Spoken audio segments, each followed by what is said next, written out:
So, wouldn't it be nice if we can have a really cool book cover?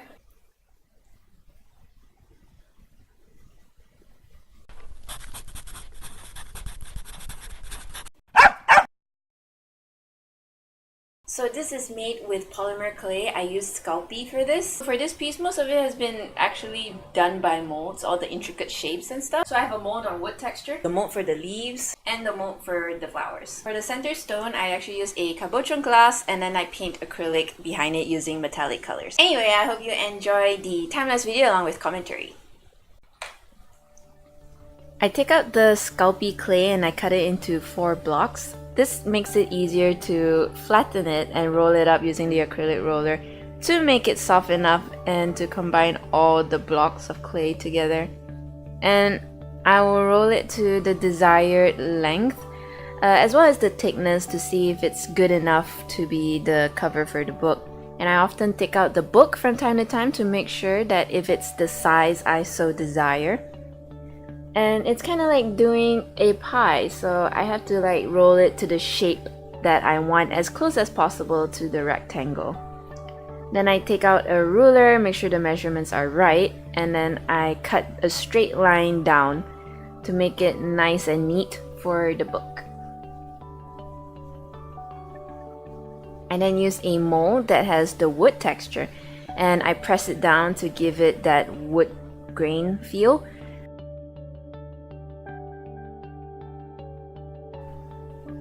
And use a cabochon glass and I use a palette knife to put in metallic colors. This to give a kind of like a swirly feel to it as compared to just a smooth flat surface as painted with a brush. I use molds to mold down flowers as well as the leaves. So this is a very simple sculpt. Most of it, well actually all of it, was done using molds, and since this was my first time, I thought to have a little fun with this. Something simple and easy to do.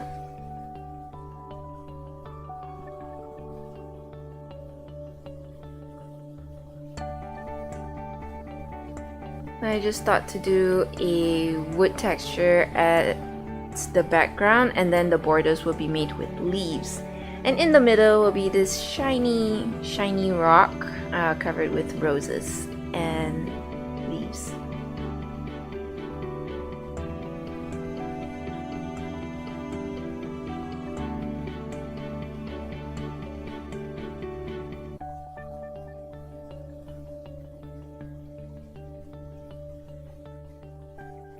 So I baked it at 130 degrees for about 15 minutes. And once I take it out of the oven, it's all very hard and very nice. Then use a raw sienna to do the background of the wood. And because there's a lot of texture going on, so I use a chestnut ink, which is a nice dark brown glaze. So because this is watery, it will seep all into the creases of the wood texture. And this makes it very nice because all the shadows will stay there. And then I use a brush of a desirable size. At first it was a little bit too small, so I found a proper size brush. And then I dry brush this white. So dry brushing is taking a brush, putting in some paint, and then you wipe the excess off a cloth. And what's remaining, you will like brush it onto the sculpt. And what this does, it creates that very nice 3-dimensional lighting. It only applies white to the surface of the sculpt. Then I follow it by adding light brown onto it. So now it looks a lot more 3-dimensional compared to the beginning of this. And I use permanent light green for the leaves. I also make sure to color the sides of the leaves because they've been contaminated by the brown paint. It's much better for it to have a unified color, so I just kind of make sure that I paint everything green again.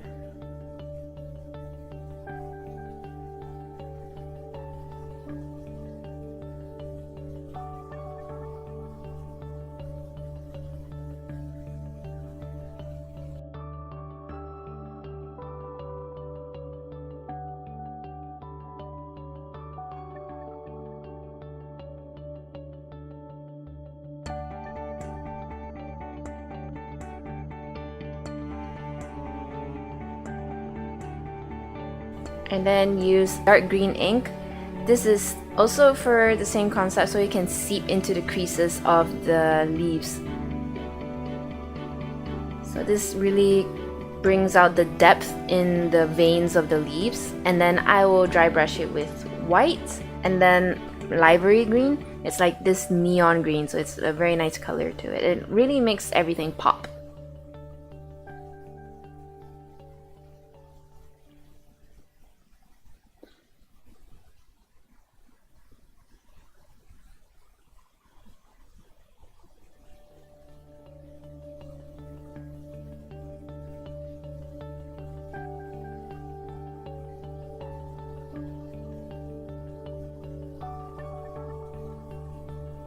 So I'm adding library green now. And because the green is much brighter than the underlying colors, it really makes it pop, so it kind of feels, you can really see that contrast in lighting and color. Now I am starting with cadmium red for the rose, a very nice red. For this I'm not using any ink because I feel it is the red pops up enough.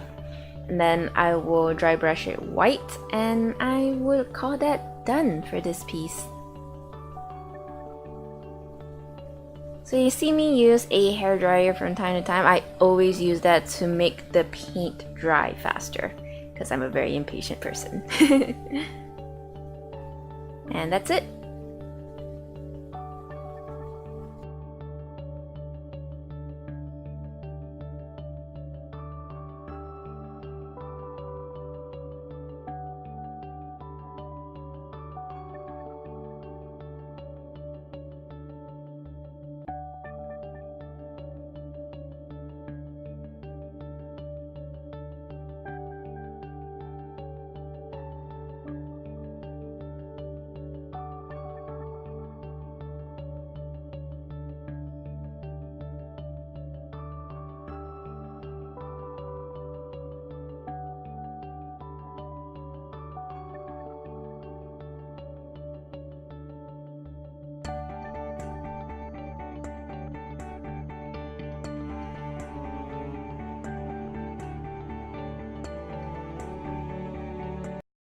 Thank you for watching. I hope you enjoyed it, and if you did, please like and subscribe to this channel. If you're looking to support this channel, you can head over to my Patreon page where there'll be walkthroughs of how I did everything. You can check that out. I also do live streams every Friday, 8 p.m. and time zone is GMT plus 8 hours. That is all for today. I'll see you guys in the next video. Ciao.